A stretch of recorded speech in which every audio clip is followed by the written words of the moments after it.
You just got to make sure that you know when the right time is for you in your business. Don't do it too early. Don't do the scattergun approach. Be smart, be strategic, build your business around off the back of niches, and your profit margins, your team, all that sort of stuff are just going to thank you for it. Hello everyone, Josh here. Welcome to another episode of the Ignite podcast. Today we are talking about bringing on new income streams into the business. So what I want to walk you through is, the process to follow, things to think through, when to do it, like when makes sense. I'm going to give you a couple of examples or share some client stories with you as well. So let's get into it. So first things first,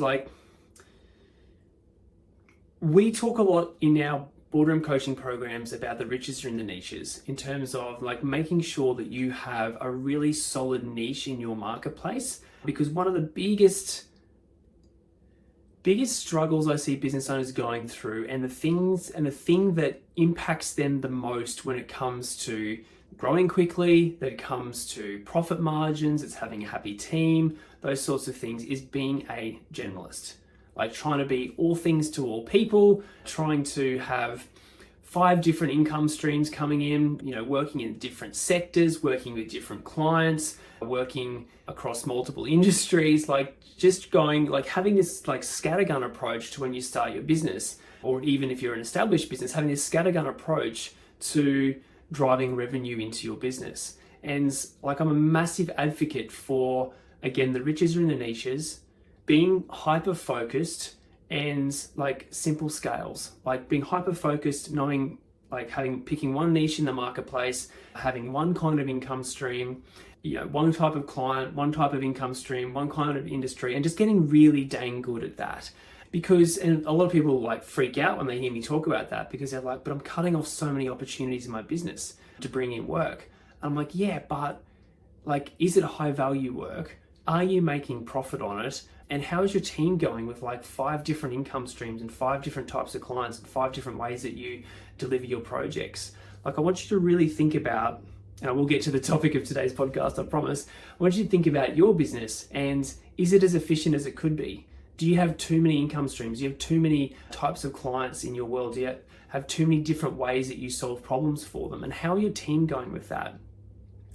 And I want you to honestly answer that, because that's where leaky profit happens. If you've got 5 different ways that you deliver work for your clients, and you've got 5 different types of clients, there's just different processes required for all of that, which requires you to be across all those processes, or your team to be across all those processes, and it just creates stress and unnecessary anxiety. So really getting super clear on having one income stream, and this is the process of the transition. Then once you feel really comfortable with that one income stream, then you start to add in second income streams. So I recommend having, if you're a structural business, as an example, or a civil business, you just have one type of client and one type of project, or similar types of projects that you work for, up until about that $1 million run rate.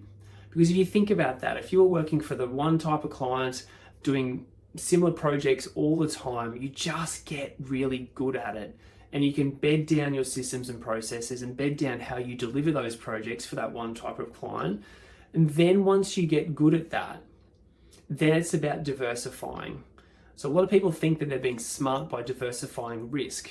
And once you get to a certain point or certain size, and you've got to look at your market and the capital in the market and the players in the market, that sort of stuff. And are you reaching a bit of a cap on your exposure in that particular market sector? And yes, then does it make sense to go into a different market or have a different income stream? Probably.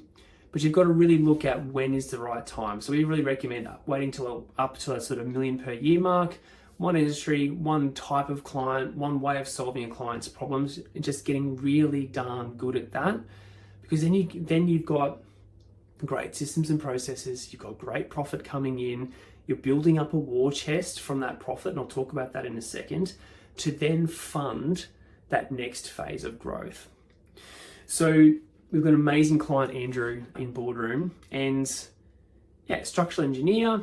He's only just now, I think he's just cracked nearly 2 million in the business, doing structural work in a very, very niche sector. and is only just now thinking about, adding that civil element to his business. And so we're working through that with him at the moment. But that just highlights a really great example of someone who has built a nearly 2 million per year business, purely being a structural engineer in a very, very niche market, because he's recognized that the more he gets good at that work, he gets more repeat business, he gets good referrals and recommendations, he becomes the go-to person for people in his space, in that particular space. People know him, like him, trust him, all that sort of stuff. He's just built a great reputation in that niche, and clearly great business, building a nearly 2 million per year business in the structural space. And so now we're talking about, bolstering what he's doing in the structural space with bringing on a civil division or a civil arm. And so I guess to kind of recap what we've covered so far, you don't want to do it too early. Don't be a generalist. Don't be all things to all people. Like when you're up until that sort of 1 to even, like I've just shared an example with Andrew, that 1 to 2 million run rate, just get really good at doing the same thing over and over again and becoming a specialist in your particular niche. And then you just got to work out when's the appropriate time to start to diversify and start to bring on a second income stream. So again, the example with Andrew, like structural, now bringing on civil, is a really smart move because he's set up well in the structural space. Good team leader running the structural team. He now has the time to focus on building out that civil element to his business. And so now if we start to talk through the process of bringing on that second income stream, there's a couple of ways to tackle it. But first, I want you to make sure that before you go and look at that second income stream or start to diversify, that you have your current core business bedded down. So you've got good systems and processes, you've got like a team leader or someone like that looking after that. They take care of the client relationships, they look after the team and the delivery and all those sorts of things.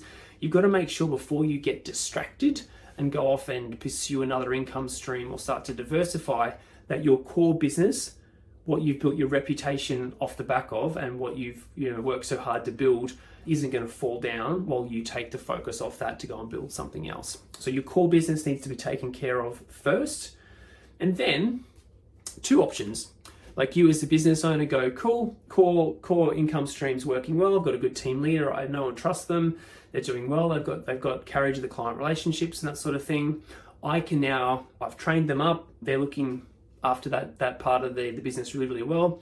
I personally can now go focus on bringing in that other income stream. So you would go and start to look for clients in that space, start to look for staff in that space, start to look for capability and expertise. And you would just slowly chip away at expanding your brand so that you're no longer the single thing that you've been known for, but you're starting to expand your brand to become known for that person or that business that does, 2 things or multiple things now. So that's option 1, where you can go and do it yourself.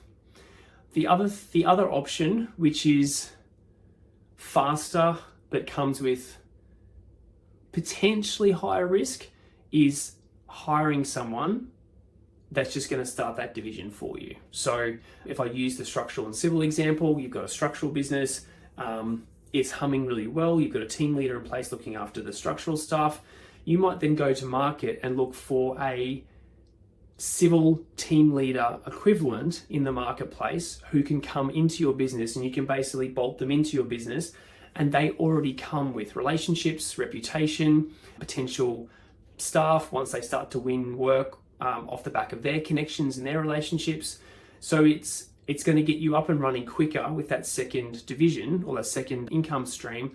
But obviously, if you're looking for a team leader kind of person to bring into your business, you're paying, that sort of 180 to 200 plus kind of salary range for bringing someone out of an established business to come and start up that new division within your business. So they're kind of the 2 ways to kind of think about it. You doing it, bit of a longer burn, will take a bit more time for you to invest in it too. And you've obviously got to have credibility and capability in that second income stream as well, versus you just going to market and finding a equivalent person to bring into your business who's going to use their reach and reputation to build that second division in your business. So I think that's it, team. Like that's bringing in a second income stream. I think we've covered all the basics. Like it's definitely worth it. It's definitely important. It's definitely smart, but you just got to make sure that you know when the right time is for you in your business. Don't do it too early. Don't do the scattergun approach. Be smart, be strategic, build your business around off the back of niches, and your profit margins, your team, all that sort of stuff are just going to thank you for it. So yeah, I think that's enough on that particular topic today, team. So if you want to keep doing the business owner journey thing on your own, we obviously have a ton of free resources to help you do this. Podcast, YouTube channel, website, you name it, it's kind of there. You could probably build an amazing business. In fact, I've had a few people reach out and say they have built amazing businesses off our free stuff, which is great. But if you want some help, if you want to get some help building an incredible business, I'd love to have a chat to you about getting some help through our boardroom coaching program. So if that's you, if you're curious, if you just want some help to go faster or be shown what to do next to grow your business, reach out. Let's have a chat about you and how we can help you through boardroom. Have an epic day.